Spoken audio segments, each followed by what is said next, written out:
Bang naniniwala tayo na habang natutulog tayo, may ginagawa ang Diyos na isolve ang ating mga problema, na ibigay ang ating mga pangangailangan.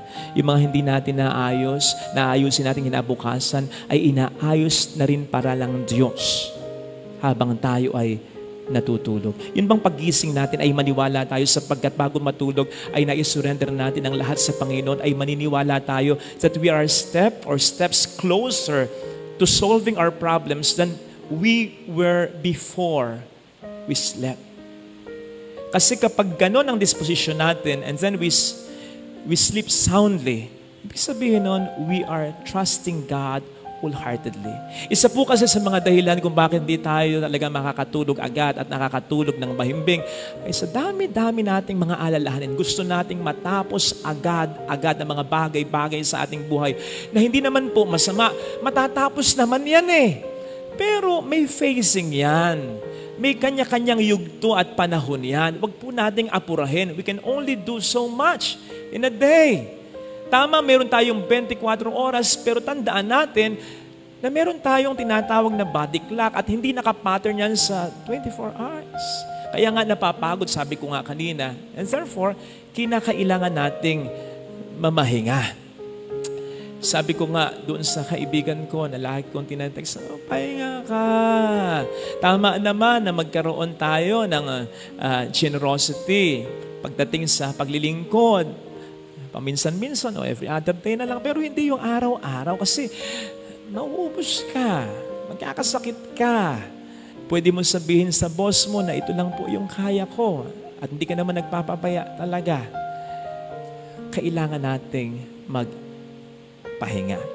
Kasi po kapag namamahinga tayo, nagtitiwala tayo sa Panginoon na may ginagawa siya. Una, may ginagawa siya sa atin. Ang sabi sa Psalm 16 verse 7, I praise is the Lord who counsels me, who even at night directs my heart. Ang parang ini-insinuate ng verse nito ay, whenever we sleep, our spirit, our soul is in close contact with God. With God who refreshes our soul, who relaxes our soul, who cleanses our hearts, who recharges us. Hindi nga ba't kapag natutulog tayo, pwedeng hindi tayo masyadong gumagalaw, namamahinga ang ating katawan, pero ang ating diwa, ang ating espiritu, ang ating kaluluwa, ay pinapalakas niya. Kasama ng pagre-repair niya sa mga tissues and fibers of our being. Yun ang ginagawa ng Diyos sa atin. Kaya kapag tayo ay namamahinga, binibigyan natin ng laya ang Panginoon na, Lord, sige, palakasin mo ko. Kasi ang espiritu natin, ang kaluluwa natin, ang siyang nagpapalakas at siyang buhay ng katawan natin. Huwag na po natin hintayin. Ang Diyos na ang magsabi, o sige, humiga ka.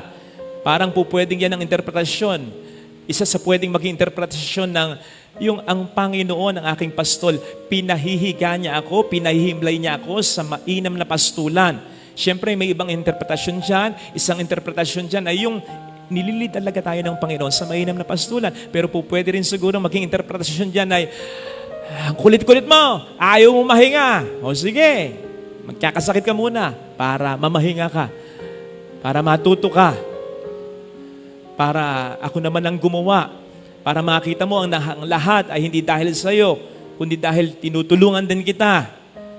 Minsan, ang Diyos na ang siyang magpipilit sa ating mamahinga upang tayo ay mas mapalakas niya. Ito rin ay sa inyo minsan na mga problema na talagang hindi na natin kaya, na tayo mapapahiga na lang, mapapaupo na lang at mapapahiga na sasabihin natin, Lord, talagang hindi ko kaya, ikaw na. Ganun.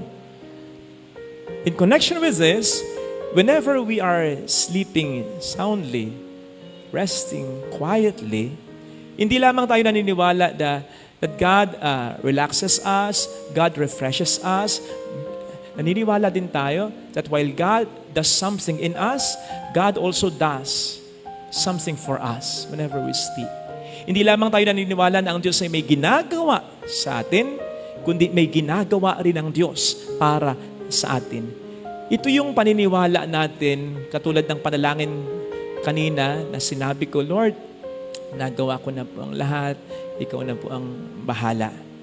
Yun bang naniniwala tayo na habang natutulog tayo, may ginagawa ang Diyos na isolve ang ating mga problema, na ibigay ang ating mga pangangailangan. Yung mga hindi natin naayusin natin kinabukasan, ay inaayos na rin para lang Diyos habang tayo ay natutulog. Yun bang paggising natin ay maniwala tayo sapagkat bago matulog ay nai-surrender natin ang lahat sa Panginoon, ay maniniwala tayo that we are a step or steps closer to solving our problems than we were before we slept. Yun namang mga taong nagsasabing, pagod na ako, hindi ko na kaya. Hindi naman sila yung mga taong pagod lang ang katawan. Sapagkat ang katawan, kahit lupay-pay yan, kahit may sakit pa yan, kahit hirap na yan, lalaban at lalaban pa rin yan. Magtatrabaho at magtatrabaho pa rin yan. Basta't inspired ang puso niyan, ang kalooban niyan. Kahit sino dito, mayroong pinagdaraanan. Yung iba sobrang mabibigat. Yung iba sobrang mabibigat na kung hindi lamang may takot sa Diyos, kung hindi lamang masamang magpakamatay, matagal nang kinitil ang kanilang sariling buhay. Mind you, maraming ganyan. Sigurado ko, ito yung mga taong na-encounter natin. Nakangiti kahit paano, nakakatawa, nakakapustura. Pero sa loob-loob nila, ang bigat-bigat pala ng dinadala nila. Imagine encountering such kind of people, tapos susungitan mo. May mga taong ganyan talaga. Akala mo okay, akala mo malakas, akala mo walang problema. Nahihiya lang sila, natatakot lang sila, ayaw lang nilang mapahiya o makaabala. Pero may matinding pinagdaraanan sa loob nila. O di po ba? Kapag ganyan, mas nakabibigat yan sa ating mga dinadala. Mas nakapapagod yan. Yung mayroon kang pinagdaraanan na walang nakakaalam. O kung meron man, wala naman silang pakialam. Kamakailan meron akong nabuntutang kotse dyan sa may prensa. Nung una, inis na inis ako. Kasi ang bagal. Siguro mga 30 lang ang takbo, nagmamadali ako, hindi naman ako maka-overtake. Ang daming mga nasa salubong na sasakyan. Bubusinahan ko na sana ng matinding yung parang nagmumurang busina. Nang bigla akong makita, parang may karatula dun sa may puwitan ng kotse niya. Ang nakalagay, exact words, sensya na, bagong driver lang, tanga pa. Kalagay. Totoo, yun ang nakalagay. Hindi na ako bumusina. Nag-adjust na ako kasi naintindihan ko na yung dahilan niya. I just wonder kung bawat isa sa atin, lalong-lalo na yung mga may pinagdaraanan, pwede kayang maglagay ng karatula sa katawan na nagsasabing, broken-hearted ako, niloko ako, tinraidor ako ng kaibigan ko, bankrupt ako, gipit na gipit ako, may malubhang sakit ako, problema ko ang anak ko, litong-lito na ako, pagod na ako. Siguro, even for quite some time, magbabago ang pakikitungo natin sa mga taong yan. Kabut-kabut igagalang, bibigyan ng importansya ng halaga, bibigyan ng pasensya, ng pahinga. Sino ba naman ang maglalagay ng ganyang karatula? Sige nga, takot lang nila, hiya lang nila. Pero wag ka, may mga taong ganyan talaga. Akala mo okay, akala mo malakas, akala mo walang problema, nahihiya lang sila, natatakot lang sila, ayaw lang nilang mapahiya o makaabala. Pero may matinding pinagdaraanan sa loob nila. Kaya kapag makausap mo ng heart to heart, nagsisimula pa lamang kayo umaatungal na. And so brothers and sisters, let us always be nice and kind to one another. Sapagkat hindi mo alam ang pinagdaraanan ng tao sa buhay. Hindi man tayo makabawas, huwag na tayong makadagdag pa sapagkat sa mga taong very down na, kaunting bagay na ikatutumba, ikakawalang pag-asa nila. Maawa ka, kailangan nila ng pahinga. Kaya nga saktong-sakto ang ating mabuting balita para sa lahat. Lalong-lalo na para sa mga may matinding dinadala at pagod na. Ang sabi ng ating Panginoon, lumapit kayo sa akin, kayong lahat ng nabibigatan, at bibigyan ko kayo ng kapahingahan. Siya ang pinaka-nakakaalam at siya ang may pinaka-pakialam. Yun nga, sabi nga natin, yung mga buhok mo, bilang niyang lahat. The most insignificant part of our body, He knows my heart. Bilang na bilang niya, tigi-tigisa. Yun pa kayang nakapagpapalungkot sa iyo, iniiyakan mo, dumudurog sa puso mo, nakapagpapapagod sa iyo, of course He knows, and of course He cares. Kaya't yung invitasyon niya, heed it, come to me. Notice na hindi niya sinabing, lumapit ka sa kung saan, sa kung ano, sa kung sino. Kasi madalas, kapag napapagod na tayo, ang tendency natin mag-relax, mag-unwind, pupunta kung saan-saan, bibili ng kung ano-ano, kasama sa kung sino-sino. Minsan, masama na impluensya pa. Minsan, masasama sa pagkakasala at pagkakamali pa. Para makapag-unwind lang. Talk about clean fun, good fun. Okay yan. Pero, ano bang natutugunan yan kundi ang pagod lamang ng katawan? Hindi ang pagod ng kaluluwa. Ang sinasabi sa ating ikalawang pagbasa, hindi lang mang tayo katawan, tayo rin ay kaluluwa. At sa pagitan ng dalawa, mas dapat nating inaalagaan, pinapalakas, nire-recharge ang ating espiritu. Alalong bagay sinasabi sa atin ni St. Paul sa ating ikalawang pagbasa, mamatay ang katawan, pero buhay ang espiritu. Mabubuhay pa rin tayo. Pero patayin mo ang espiritu, paghinain mo ang espiritu, kahit malakas ang katawan mo, hindi na ito uubra sa kahit sino o kahit ano. Kaya nga mayroon tayong tinatawag na fighting spirit. Lupay-pay na yung katawan, bali-bali na yung buto, nakasadsad na sa lupa, mahinang-mahina na, pero kung may fighting spirit yan, lalaban at lalaban pa rin yan. Ganon kahalaga ang espiritu, ang kaluluwa.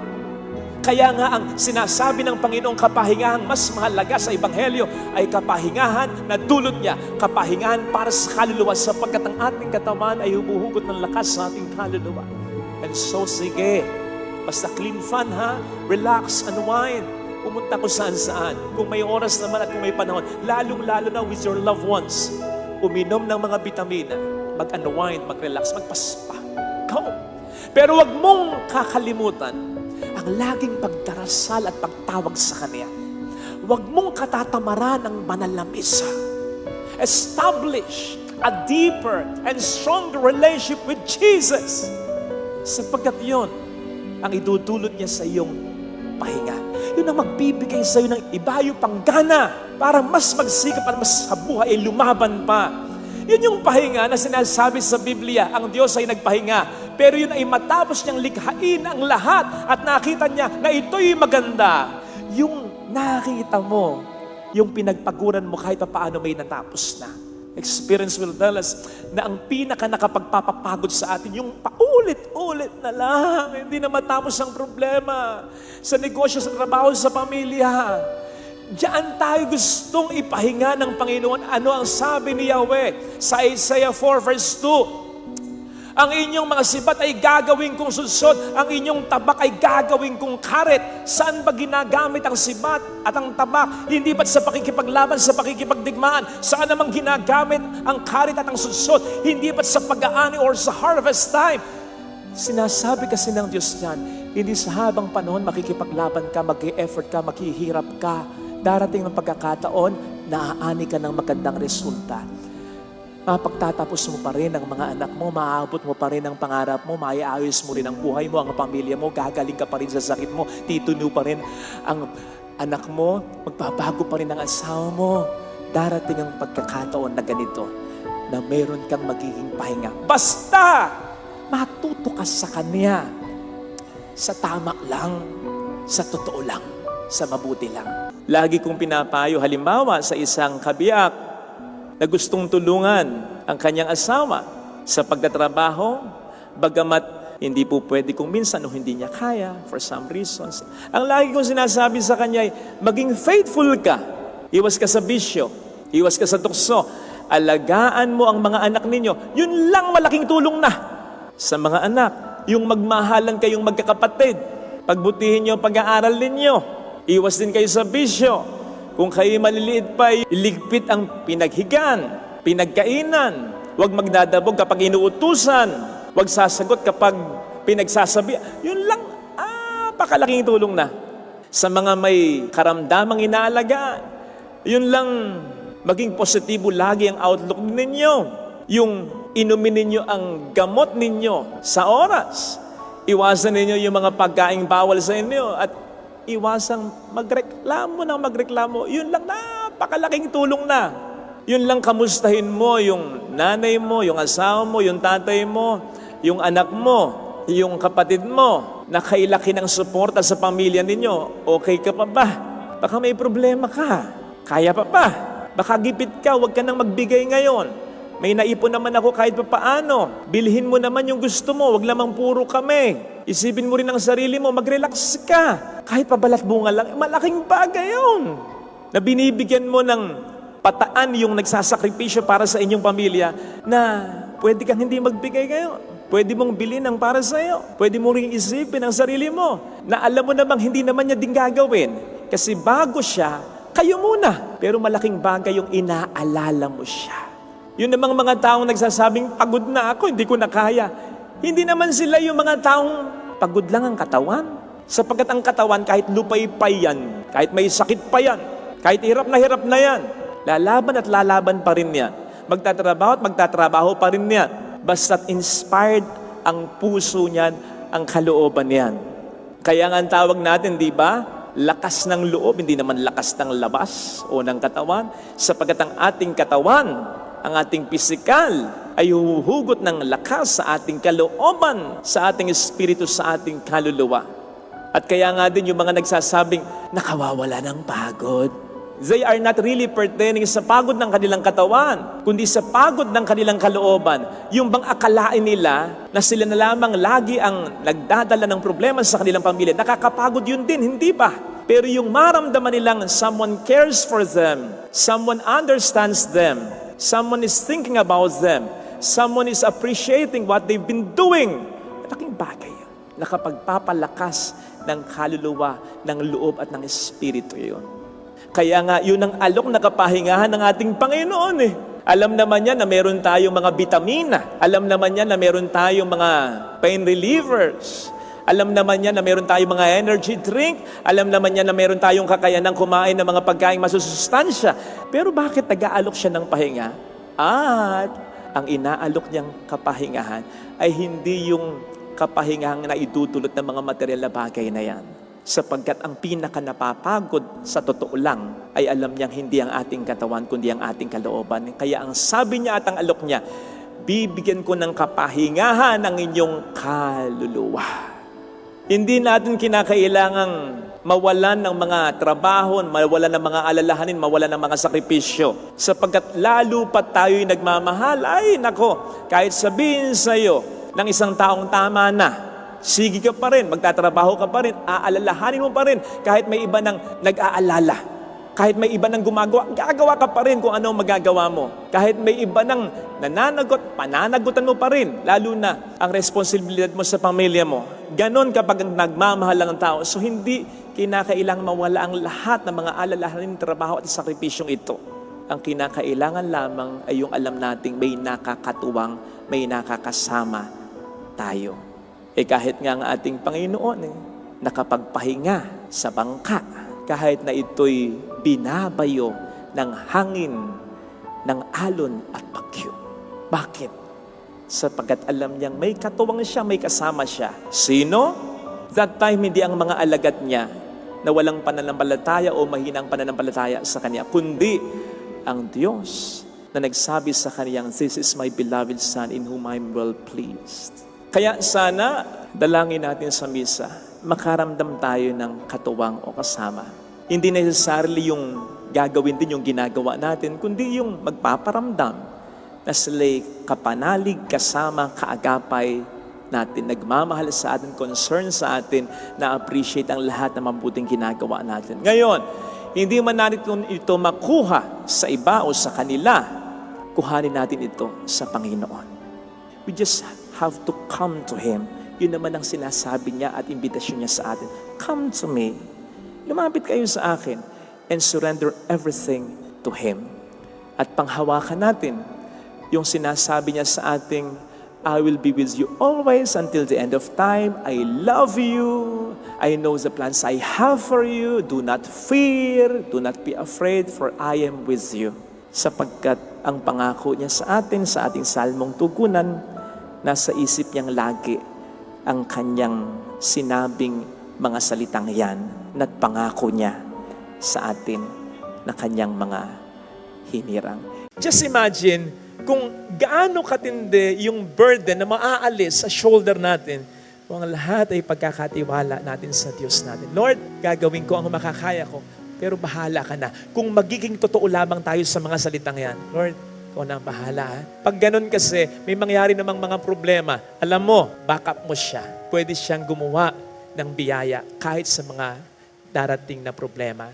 Hindi mo kontrolado ang lahat ng bagay, pero kontrolado niya. Hindi mo nakikita ang lahat, kita niya. At yon ang mas mahalaga. So imagine, yung magiging saya mo, kahit na may dumating pang mga problema, kasi bahala siya. Just imagine, kung gaano katindi yung burden na maaalis sa shoulder natin, kung ang lahat ay pagkakatiwala natin sa Diyos natin. Lord, gagawin ko ang makakaya ko, pero bahala ka na. Kung magiging totoo lamang tayo sa mga salitang yan, Lord, ikaw na ang bahala. Ha? Pag ganun kasi, may mangyari namang mga problema. Alam mo, backup mo siya. Pwede siyang gumawa ng biyaya kahit sa mga darating na problema.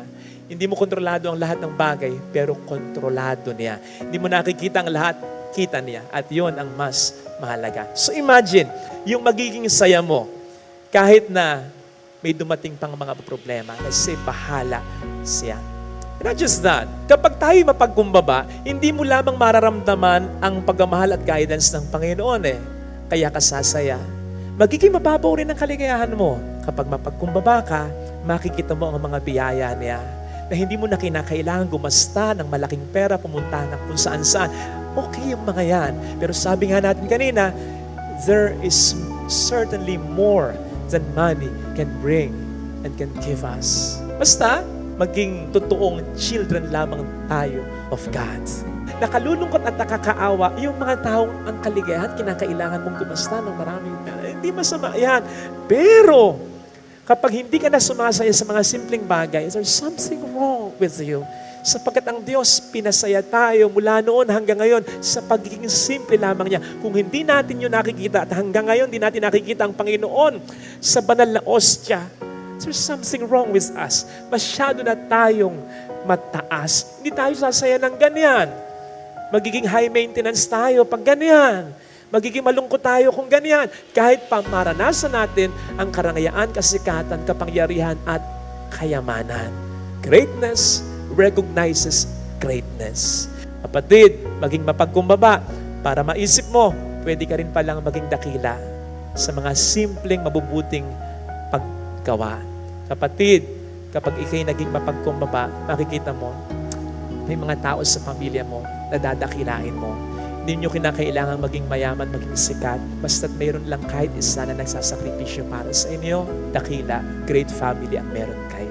Ito sana ang hilingin nating biyaya sa banal na pagdiriwang na ito. Kahit sino dito, mayroong pinagdaraanan. Yung iba sobrang mabibigat. Yung iba sobrang mabibigat na kung hindi lamang may takot sa Diyos, kung hindi lamang masamang magpakamatay, matagal nang kinitil ang kanilang sariling buhay. Mind you, maraming ganyan. Sigurado ko, ito yung mga taong na-encounter natin. Nakangiti kahit paano, nakakatawa, nakakapustura. Pero sa loob-loob nila, ang bigat-bigat pala ng dinadala nila. Imagine encountering such kind of people, tapos susungitan mo.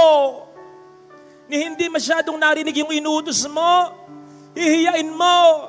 Simpleng pagkakamali, mumurahin mo. Tandaan mo yung minumura mong kasambahay mo. Pag uwi ng bahay niyan, anak yan, o kaya natay yan, o kaya nanay yan. Gusto mong minumura ang nanay mo? Niloko na ito, lulukohin mo pa. Umuutang sa'yo, papatungan mo ng patubong sobra-sobra, tapos sasabihin mo, tinutulungan mo lang siya. Kung hindi ka magpapatubo ng sobra-sobra, kung hindi niya kakagatin yon, magpapautang ka. Sa pamilya, ganyan din. May mga pagod na, bibigyan mo pa ng sama ng loob, patong-patong na ng problema, dadagdagan ka pa. Ano sa paningin mo, sa pakiramdam mo, ang magiging pakiramdam nila? Ganito, dapa na, sinusudsud mo pa, sinusubsub mo pa. Huwag naman sana. Lahat tayo, totoong may pinagdaraanan. Kaya kung minsan, kung makapagsalita ka, gano'n na lang. Bakit? May pinagdaraanan ka rin sa pamilya mo Okay. Pero, hindi lahat tayo pare-pareho ng pinagdaraanan. Hindi totoo yung kasabihang, we are all in the same boat. Sapagkat yung iba sa atin naka-cruise ship, yung iba sa atin nakabarko, yung iba sa atin nakabalsa, yung iba sa atin styrofoam na lang ang hawak sa gitna ng karagatan ng problema. Ikaw, maganda pa support system mo eh. Nakahawak pa at parehong kamay mo, may humahawak pa sa'yo. Sila baka daliri na lang, tapos itutulak mo pa. Kaya sana mga kapatid, in this world where the devil has spread so much hate, piliin nating maging mabait. Kasi sigurado ko, people come into our lives not by accident. It's either pinupapunta sila ng Diyos sa atin o tayo ang pinapapunta ng Diyos sa kanila. Either way, we can experience even a glimpse of heaven here on earth. If only we will choose to be kind, even just a little bit. Yung pang konting tip, konting smile, konting pagiging considerate, yung kahit hindi mo gusto yung binebenta niya, nakita mo, sigurado, tagal nang nasa ilalim ng sikat ng araw, bilin mo. Kahit ipamigay mo na lang yung binili mo. Sa pamilya, konting thank you, konting lambing, konting thoughtfulness, konting pag-aalaga, konting paghahalaga. Nako, kapag ganyan, kahit konti lang, masusungkit natin ang langit kahit saglit. It will have a ripple effect. Babalik at babalik. It won't be wasted. So isipin po ninyo, kung lahat tayo at kung lagi tayong magiging mabait, ang mundong ito ay magiging parang langit. So hindi po tayo nilikha ng Diyos para maging malungkot dito sa daigdig at upang maging masaya sa langit. Nilikha tayo ng Diyos upang dito pa lang maging masaya na tayo at upang maging mas masaya tayo sa langit. Ngayon pa lang, simulan natin dito ang langit. Sa mundong ito, na po pwede tayong maging kahit sino, piliin mo lagi na maging mabuting tao.